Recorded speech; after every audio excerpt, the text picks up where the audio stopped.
decades, we dreamt of sending people to its surface, wondering what secrets we may discover. Now, more than 40 years after we touched down, evidence shows we may not know the whole truth about what or who NASA found on the moon. Something strange is happening on the moon, and we believe it's not human. Doctored photos, UFO sightings by astronauts, and allegations of a massive cover-up plague NASA's 5-decade history. What did astronauts find on the moon? And what did they bring back with them? Houston, this is Discovery. We still have the alien spacecraft under repellent. Tonight, we expose the secret side of space missions the world has never seen. Join us as the hidden truth behind NASA and aliens on the moon is unsealed. A global effort has begun. Secret files hidden from the public for decades, detailing every UFO account, are now available to the public. We are about to uncover the truth behind these classified documents. Find out what the government doesn't want you to know. Unsealed. Alien Files. Exposing the biggest secret on planet Earth. Beginning in 1968, NASA's Apollo space program sent 9 manned missions to the moon. The astronauts on board are the only humans to have ever set foot on an alien world. I kind of have 2 moons in my head. I look at the moon just like everybody else who's never been there, and there it is. And I've always thought it was interesting. But every once in a while, I do think of a second moon, the one that I recall from up close. Alien theorists have long believed NASA has known of and perhaps even made contact with alien life. But the history of putting a man on the moon did not begin with a liftoff. It began with a crash. July 8, 1947, Roswell, New Mexico. Reports of a downed UFO send shockwaves across America. The U.S. Air Force responds immediately. What they discover changes the world forever. A UFO crashed in Roswell in 1947. We recovered technology. We recovered alien bodies. We recovered a live alien, a living extraterrestrial entity. What do we do with this? During the Cold War, the Soviet Union and the United States were competing on multiple fronts. Not necessarily fighting a war with bullets, but a war with technology.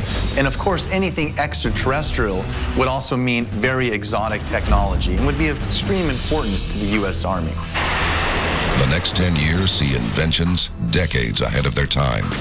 The hydrogen bomb, solar power, microchips, lasers, and the U.S.'s crowning achievement, NASA's powered spacecraft. Now it is time to take longer strides. I believe that this nation should commit itself to achieving the goal, before this decade is out, of landing a man on the moon and returning him safely to the Earth. When Kennedy put forth the national goal for America to put a man on the moon, the facade was it was to beat the Russians. But it was about a lot more than that. The scientific breakthroughs that we were going to accomplish getting a man to the moon was something that far surpassed any politics. In 1964, the Ranger 7 was the first spacecraft that was able to beam back images of the moon's surface.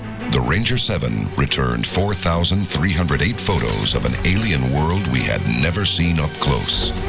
The moon. Now, what's not talked about is some of the actual photographs that weren't shown publicly. A case can be made that, in fact, they were able to transmit images back to Earth and that they did show artificial structures on the moon. And so people in the United States, at the very least, were aware that there were very likely alien bases on the moon.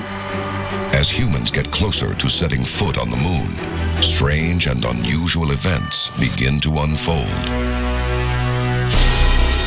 June 1965. NASA transcripts between astronaut James McDivitt of the Gemini spacecraft may reveal a report of the first UFO sighting in space. According to the transcript of the Gemini mission, astronaut McDivitt says, "I just saw something else up here with me, but just as I was getting close enough to take a good picture, the sun got in the way and I lost it. It had big arms sticking out of it. It looked like I only had it for just a minute." After many of the Gemini astronauts started to see things in space, They came up with code words like fire, bogey, even Santa Claus to describe craft that they were seeing flying outside of the spaceship.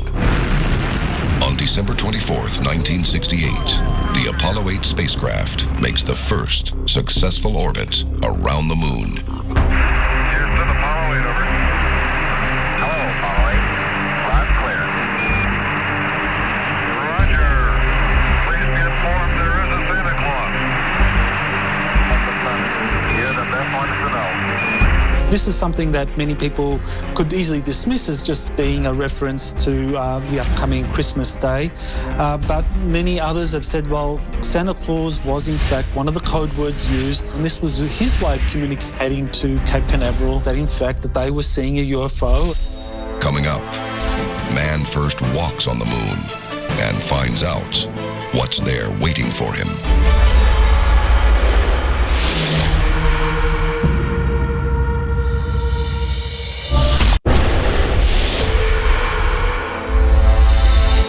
If UFO historians are correct, America's dominance in the Cold War with the USSR depended on one primary objective: land a man on the moon and make contact with an alien presence before the Soviets could do it first. If there was extraterrestrial exotic technology on the moon, that would definitely fuel our need to get there first and the fastest so that we could reverse engineer this technology and use it for our own military purposes. If these theories are true, the fate of America and perhaps mankind was in the hands of Neil Armstrong, Buzz Aldrin, and Michael Collins, the crew of Apollo 11. Unsealed case file. Dark side of the moon landing. July 16th, 1969, Apollo 11 was launched. The entire world was watching. The mission? Be the first humans to land on the moon, and as UFO experts believe, be the first to make contact with alien life. A terrifying prospect. The moon's surface seems very inhospitable, forbidding almost. A hostile place, a scary place. What could be hidden in the conversations between Apollo 11 astronauts and Capcom, the Mission Control Center in Houston, Texas? Tranquility Base here. The Eagle has landed. Roger, Tranquility. We copy you on the ground. According to UFO theorists, the most significant moment came when the transmission from Buzz Aldrin and Neil Armstrong suddenly cut off for 2 minutes. Supposedly, in that audio transmission, there's a missing 2 minutes. What could have been in those missing 2 minutes? Now, there has been some unofficial radio communications that have been circulated saying that basically Armstrong and Buzz Aldrin saw UFOs on the moon. No, this is not an optical illusion. No one's going to believe this. I say that there were other spaceships that lined up in the other side of the crater. There they are, and they're watching us. This was something that had been intercepted through amateur ham radio and basically released through unofficial sources. There are a number of NASA officials that claimed that this in fact was a genuine transmission from Neil Armstrong. Anytime we look at the communication taking place between Capcom and astronauts in space, there are 2 channels in use. There's the public channel relaying information. There's also the secret channel, or the Department of Defense line, where they can cut off the public feed and communicate securely between the astronauts and Capcom. NASA has never confirmed that the conversation took place. But even Buzz Aldrin himself has come forward stating that an unknown object was spotted outside Apollo 11.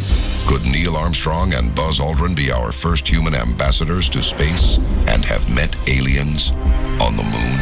It seems very possible that NASA already knew from the inception, sending people to the moon, that they had planned on doing some type of communication with other advanced beings. When Buzz Aldrin and Neil Armstrong first walked on the moon, they planted an American flag and a plaque commemorating the mission. But they also reportedly left behind 2 items with a message. One was a gold olive branch of peace. The other was a silicon disc. On it were recorded statements of goodwill from 73 world leaders and the names of key U.S. Congress members and NASA. But if NASA never anticipated making contact with alien life, why did they prepare these greetings of peace before they went to the moon? What it means to anybody approaching this with an open mind is A, we're aware of an ET presence, and we're making a peace offering to ETs. Did Apollo 11 with their messages of peace forge a bond with an alien race that continues to this day? Or did something happen out there that keeps mankind from returning?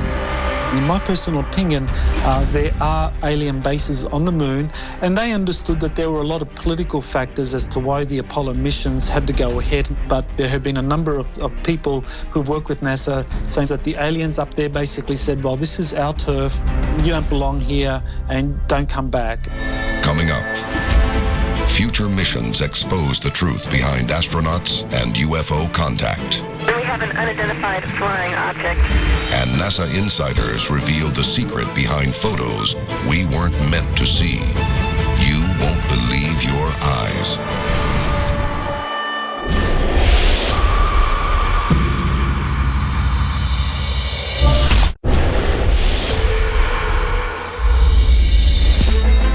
The National Aeronautics and Space Administration landed a man on the moon in 1969. An event that may also have been our first contact with alien life. But is evidence of what NASA found on the moon hiding behind the biggest alleged cover-up in the history of space exploration? Unsealed case file, NASA's alien secrets. NASA shuttle mission STS-73, October 21st, 1995. Astronaut Catherine G. Coleman is working in the Space Lab module of NASA's U.S. Microgravity Lab when she declares something to Capcom. We have an unidentified flying object. It's fascinating how astronaut Coleman was not panicked by this. Why wasn't she panicked by this? Well, very simply, as we reach out into space, as the space shuttle became commonplace at NASA, what was also commonplace were appearances of alien craft that were shadowing the shuttle. We have an unidentified flying object. The recording is investigated by a U.S. congressman. NASA responds that the comment was simply an innocuous remark. They also claim a sighting was impossible, as the Space Lab had no windows. But this diagram from the NASA website shows otherwise. Catherine Coleman from STS-73 said, we have an unidentified flying object. If you're looking for confirmation, there it is. I think the last few decades have proven that NASA is definitely covering up something when it comes to the connection between UFOs and our astronauts. But what is it? This image appears to be a simple photo of the moon's Tycho crater, taken on June 10th, 2011. But look closer. By simply adjusting the exposure of actual NASA photographs, an apparent cover-up becomes crystal clear. What's very interesting about this photograph is that everything seems to be somewhat normal, but then you come to a little spot on the photograph of something that the only way to describe it is being blacked out. It's actually omitted. They cut something out of the photograph that they didn't want you and I to see. Behind this photo editing may lie what alien theorists have suspected all along. Proof of structures or alien craft hidden on the moon. Well, this object that was blacked out on the Tycho crater is the size of a football field, and it could be anything, a base of some kind that basically is being currently occupied by aliens or some entity that NASA doesn't want the public to know. If we look at some of the reports that actually have taken place where when we've gone to the moon, sent our astronauts there, they report seeing a full-on extraterrestrial base. It's possible that what we photographed on the moon in entirety was never shown to the general public. Apollo 16, April 21st, 1972. This image shows astronaut John Young saluting the American flag by the lunar roving vehicle. But what it doesn't show becomes more clear by adjusting the exposure. There's a very famous photograph, astronaut John Young, and he's saluting. Over his shoulder all the way in the distance, there's a hanging light. Is it a UFO? Is it an orb? Is it actual proof of an extraterrestrial presence? On the right of John Young, on the right of the photo, there are razor marks. The razor marks are the telltale results of somebody trying to scratch out something from the photo. But in this particular case, some NASA photo processor was trying to doctor the photo with a razor to scratch out evidence of an alien presence on the moon. Dr. Farouk Elbaz was head of astronaut training in the Apollo program for 6 years. While in mission control, he witnessed some of these unusual sightings firsthand. The one most peculiar sighting of something that we never found out what it was, and we thought it should be easy to, was the sighting of flashes on the surface of the moon by Ken Mattingly during the Apollo 16 mission. One of the objectives of that Apollo 16 mission was to see how much can we see and photograph in the part of the moon that is not lit by the sun. The first time Ken Mattingly began to do this, he said, "I just saw a flash." If Elbaz is saying that the Apollo astronauts saw more than we understand and that we are led to believe that there really were UFOs out there or flashes of lights, I think somebody in his position would know more than anybody, and I think we have to pay attention to that. But the deepest secrets of an alien cover-up may not come from NASA insiders. Recently, one man allegedly broke into the computer files of NASA to uncover what could be the most shocking discoveries yet. His name is Gary McKinnon. Gary McKinnon was a UFO investigator. What he found in the NASA classified files was evidence that NASA knew about UFOs. The files he allegedly uncovered are enough for the U.S. government to attempt extradition from his native England. He currently could face charges leading up to 70 years in prison and $2 million in fines. If McKinnon could really prove his story, it would be huge for the UFO community because finally that proof and evidence would be there that NASA is part of that cover-up. Coming up next, we reveal the document that could prove that alien life not only exists on the moon, but that aliens are among us now, right here on planet Earth. This is Unsealed Alien Files, exposing the biggest secret on planet Earth. Welcome back to Unsealed Alien Files. The time to act is now. There are 3 simple steps you can take to unseal the truth. Follow on Twitter. Follow the Unsealed Twitter feed to receive breaking news of the latest alien happenings as they develop. Tell your story. Have you seen a UFO? Whatever we encountered affected our memory. Upload stories and pictures to our interactive map. Join the movement. Get the Unsealed bracelet and the unique code hidden underneath to access exclusive content. Stop living in the dark. It is definitely coming this way. Get involved in the fight to unseal the truth. Now. Alleged computer hacker Gary McKinnon claims he has seen proof that may expose the biggest cover-up in NASA's history. A simple list of military officers with an incredible story. When McKinnon came public about what he found, he talked about a document that he saw on NASA computers called Non-Terrestrial Officers. If true, this document may not only be evidence of alien life on the moon, but of extraterrestrials working within NASA itself. No matter which way it went, it meant that NASA not only knew about an ET presence, but that it was dealing with an ET presence on a regular basis. If NASA has hidden the existence of aliens on the lunar surface, only those who have seen their secret files know the truth. But the next time you look up at the moon, ask yourself, could someone or something be looking back down at you? This is Unsealed Alien Files, exposing the biggest secret on planet Earth.